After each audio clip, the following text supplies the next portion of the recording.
What is going on, everyone? It's New again. Here for you, some Call of Duty Black Ops 2, playing some Search and Destroy as Tom the Map Slums using R870 shotgun.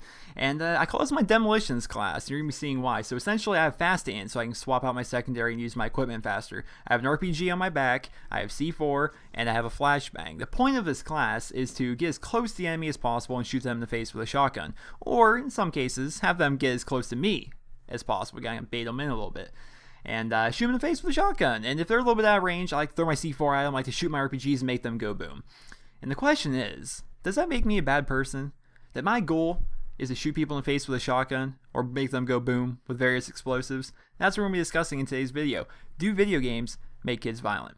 So ever since the Sandy Hook shootings, it's just been a massive media craze. You know, every major media source and news outlet in the country, as well as other parts of the world, has been discussing this topic. Do video games make kids violent? And I'm here to tell you why no, they don't. In fact, at all impact America's youth and make them more violent. So essentially, this has been going on forever. I ain't really ever planned to really discuss it or make a video about it, but one of the people I'm subscribed to, his name is Seamus. He's actually part of the Creatures. And one of his videos was actually taken, essentially stolen, because it was taken without his permission, by CNN. It was one of his Grand Theft Auto 3 videos. And in that video, he kills a hooker, which is something that is just widely known. That's what you do in Grand Theft Auto. You play the campaign, you have to do the side missions, and every now and again, you see a hooker, you kill her. That's what you do. It's a fun old time. It's a video game. It's what you do. Video games are supposed to be fun. And I actually watched the video, the actual report that CNN did where they discussed this, and there was this lady where you're sitting there like, oh, this is the most vulgar, disgusting thing I've ever seen. How could somebody buy this for their children? And then they bring on some other guy. I don't even know what he was. It was like a politician or some guy with some fancy title that would just make people believe that his opinion's more valid than theirs because he has his fancy title. And he's like, it's those violent video games. And not to make fun of people from the South, he had that Southern accent. It was just really funny. He's like, it's them video games. And I got a good laugh out of it. I did.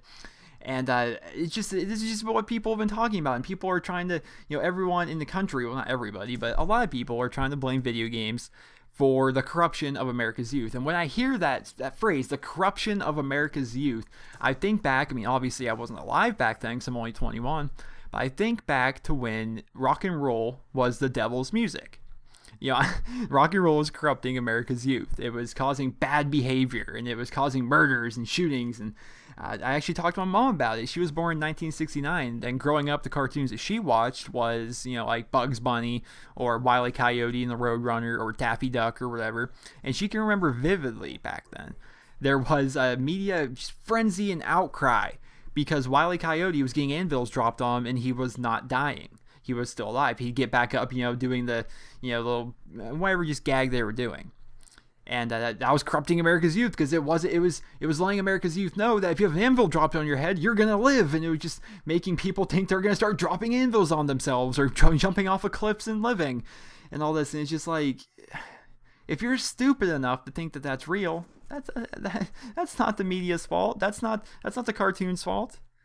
That's the parents' fault. It is. It's the parents' fault.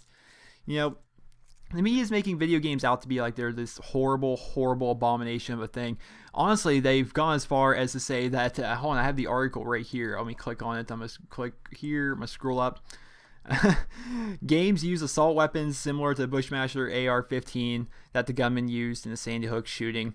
Other mass killers, including there's a massacre in Norway. I don't know how to pronounce the guy's name. He spent hours honing his skills in Call of Duty, and that essentially online shooters were combat simulators, combat training, and people were using these games for training to learn how to shoot guns. And I have a pretty good example as to why that's the biggest crock you'll ever hear in your life. So I've been raised around guns. There's never been a point in time in my life that there weren't guns in my house. Ever since I was of legal age, I've been hunting. I've been around guns. I know how they work. I know when to use them, how to use them. It's just guns are a part of my life. Okay? Well, there's a friend of mine who I play on Xbox Live. His name's SB Cypher. You guys may have seen him in a couple of my videos. His name's Lee, so I'm just going to call him Lee. Lee lives in Ohio. He's honestly within driving distance of me, but I've never met him. I just played with him Xbox Live, but he does live within driving distance of me. So if I wanted to, this situation could actually play out if I wanted it to. I could drive to his house, bring along with me my 30-30 Winchester lever action rifle that I hunt with. I hunt deer with it. and 5 bullets. I could hand him that rifle. I could hand him those 5 bullets and be like, here, load that sucker up. He would have no clue how to load that up. I'm like, let's take it a little bit further. I'm like, okay, I'll load this up for you. I'll load all 5 bullets. I'm like, all right. See that target down there? I'm assuming in a hypothetical situation we have a target set up. Shoot that target. He'd be like, okay. He'll aim. He'll pull the trigger. Oh, why didn't it work? I'm like, oh, well, you got to put safety on. You got to take safety off. You got to take the hammer. You got to pull it down. Now it's ready to shoot. Then he'll shoot. I'm like, oh, wow, that's kind of cool, because that's usually the feeling you get when you shoot a gun. It's a good feeling. You get a shoot a gun. There's actually a study that the feeling you get when you shoot a gun is similar to the sensation, like the reaction in your brain is when you kiss somebody. So it's a good feeling when you shoot a gun. He'll be like, oh, well, that was cool. And I'm like, all right, well, you got to rechamber it, cock that sucker out. He would have no idea how to do that. Another example, he wanted to know how to take the safety off of the gun, right? Like, let's say the gun's pulled back, he doesn't want to shoot anymore. All right, I'm like, all right, well, you got to hold down the hammer, and you got to just gently squeeze the trigger and gently lift up the hammer. Now put it back into safety mode. And just the guns themselves, guns are confusing. All right, there's a bunch of different kinds of guns and how they work, and you don't learn those things from video games. You don't. You just shoot. And the people that are saying this are using these games as combat simulators or claiming that they're combat simulators. It's just a crock. They've never even played a video game in their lives. And what really bothers me about it is the reason that they're blaming video games is because they've never played them, and it's something that they don't. It's something that they don't enjoy themselves. You ever stop and wonder why it's video games that are getting all this flack rather than television or movies? Like, you'll see like a talk show host go, oh goodness, these violent video games, they're so awful, I don't know how anyone can ever play them. Meanwhile, after the show, after all her work's done, she's gonna go home, cook up a bag of popcorn and watch NCIS and watch some lady get killed and raped. That is what's on television on the daily.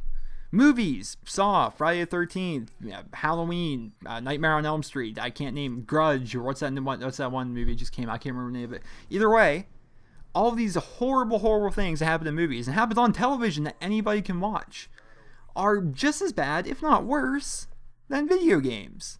And yet they don't get any of the blame. Why they don't get any of the blame? Because the people that are pointing the fingers like that kind of thing.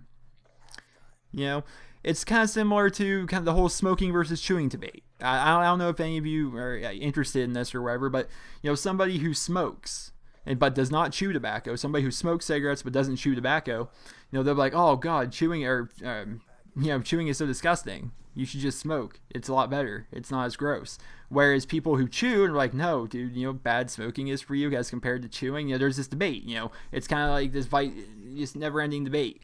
And the reason they feel that way, the reason they feel their opinions validated because of that, is because they do it. They're defending what they like, and in the same way, the people in the news and the media, they're defending these violent shows like NCIS or wherever crime shows you want to watch, or just the things that are on TV, the movies you find. They just they act as though video games are the problem when they're not. They really aren't the problem. They're always, ever since they were pointing to Looney Tunes. They're pointing to them. They're pointing your finger at them. They're pointing their finger towards rock and roll. The only finger they should be pointing is back at themselves. Because the problem with America's youth, the actual problem, not video games, not movies, not the freaking Looney Tunes, for crying out loud. The problem is with the way these people are raised. The home life these people have. At an early age, nobody that was taught from an early age the difference between right and wrong, someone who understands the difference between right and wrong, and somebody who understands the difference between real and fake, will ever go kill somebody. No normal person, just up until this point, was just a completely normal person, and then picks up Call of Duty, shoots 2 or 3 people in a round of team deathmatch, and goes, wow, now I must kill everybody. And then takes their dad's hunting rifle outside and goes shooting people. That doesn't happen. And if it does happen, because there has been documented cases where situations like that have occurred, there was something wrong with that person to begin with. Okay? No one just randomly picks up a video game and just goes on these killing sprees. The problem is with America's youth and with the lack of morals here in America. I don't mean to sound like I'm sitting here like ranting like some politician, but that is the facts. There's a video that Redneck did. I don't know if you guys are aware of who Redneck is. He's a gaming commentator like myself. I don't know his exact age. I'm pretty sure he's in his 30s. He has a couple kids, a job, the whole nine. He made a video right after the Sandy Hook shooting, and his problem was with America's morals and how Americans are today. What happened? He brought this up in the video. I'm going to bring it up here because I feel the exact same way. What happened to yes sir, no sir? What happened to yes ma'am, no ma'am? Please and thank you. Holding the door when you go to the store for somebody. You know, what happened to talking to your neighbor and asking them how their day was, and legitimately meaning how was your day and having a conversation with your neighbor? These things don't happen much anymore, and that is the problem. The media is constantly looking for something to point at. That's what they need to point at, but they won't do it because it's not a good news story. It's not a good news story to call out your own people that way.